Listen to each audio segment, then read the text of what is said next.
Now imagine a shipping route where the sea itself is frozen, where nuclear-powered icebreakers carve a path through the Arctic, and where China can potentially reach Europe in just 18 days instead of 40. Sounds like the future of global trade? China thinks that it could be. Beijing has now launched the first scheduled commercial shipping service through the Northern Sea route, a 5,500-kilometer Arctic shortcut controlled largely by Russia. But here's the twist. This isn't just about saving time. It is about China, Russia, sanctions, oil, climate change, and a possible new battle for control over the global trade routes. China has opened a new route to Europe and it runs straight through the Arctic. Shipping company Sea Legend has launched a regular container service through the Northern Sea route. The route cuts along Russia's northern coastline through some of the harshest waters on Earth. And the payoff? A journey from the Ningbo-Zhoushan in China to Felixstowe in Britain could just take 18 days. The same journey through the Suez Canal can take more than 40 days.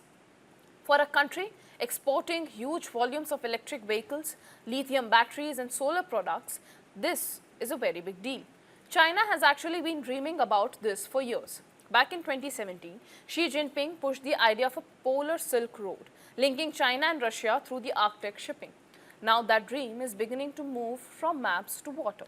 And there is another reason Beijing has gained more room to operate. Russia controls much of the Northern Sea route, but after its invasion of Ukraine, Moscow was hit by Western sanctions and became increasingly dependent on Beijing. And that has strengthened China's position in the Arctic. But the question is, who really controls the route? Here's where the things get interesting. The Northern Sea route is not exactly an open Arctic highway. Russia controls much of it. Its state nuclear company, Rosatom, oversees navigation and provides the nuclear-powered icebreakers needed to guide many ships.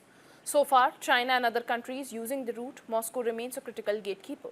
And that creates a huge geopolitical question. Can a route controlled by Russia become a reliable alternative for global trade? The Northern Sea route is becoming easier to navigate because Arctic sea ice is shrinking. But that is where the story takes a dark turn. The route is becoming more accessible because of climate change. And the very climate crisis making the shortcut possible could make it environmentally disastrous. One of the biggest concerns is heavy fuel oil. If a tanker crashes and spills fuel into Arctic, cleaning it up could be incredibly difficult. Cold temperatures slow the breakdown of oil. And if oil gets trapped inside ice, removing it could become most impossible. The region is also incredibly remote. A specialized rescue or a cleanup team could take weeks to reach a major spill.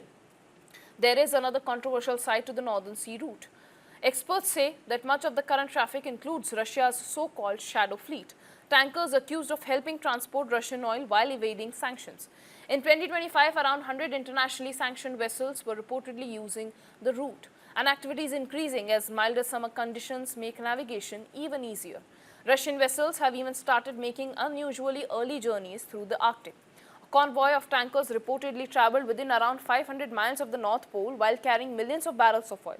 So is China creating a new alternative to the Suez Canal? Can the Arctic become the new global shipping highway? Not yet. The route is still seasonal, ice conditions remain unpredictable, icebreaker support is expensive, operating costs are high, Russia controls the critical infrastructure, and Western sanctions creates additional risks. And one major accident could turn the Arctic into an environmental disaster. So yes, China has opened the Arctic shortcut. But the real question is whether this frozen highway can become a permanent alternative to the world's busiest trade routes. Because the Northern Sea route may save weeks at sea, but navigating its politics, economics, and environmental risks could take much longer.